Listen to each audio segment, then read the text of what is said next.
isang bayan ng Leyte, doon ako nagkaisip.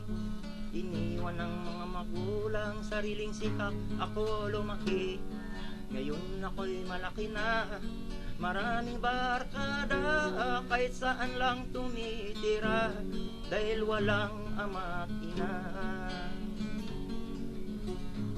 Doon sa tindahan, maraming barkada, maraming inuman, at maraming pulutan.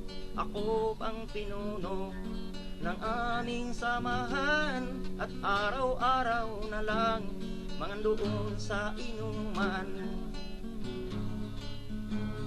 Biglang nagkagulo ang aming samahan, nang dahil sa damo na galing sa kagubatan.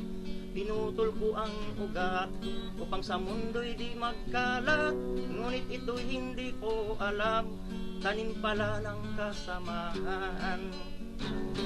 Dumating ang araw, ako'y napagbintangan, sa salang di ko alam kung ano ang dahilan, at merong pulis sa akin na lumapit.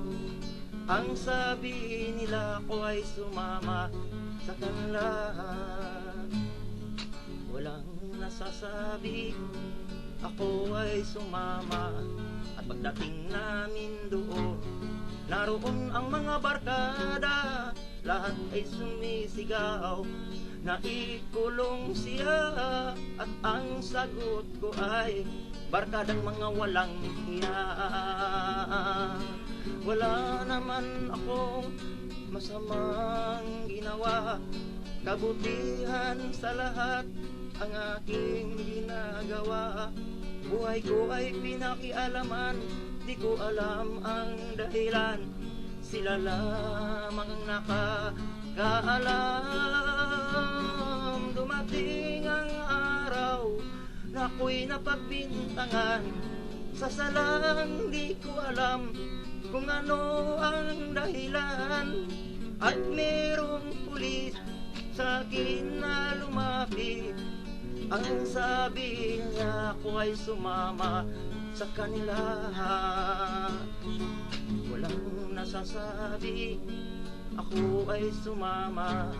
At pagdating namin doon, naroon ang mga barkada, lahat ay sumisigaw na ikulong siya. At ang sagot ko ay, barkadang mga walang hiya. Sila'y tuwang-tuwa, at sila'y tumatawa, ang barkadang walang hiya. Barkadang mga walang hiya.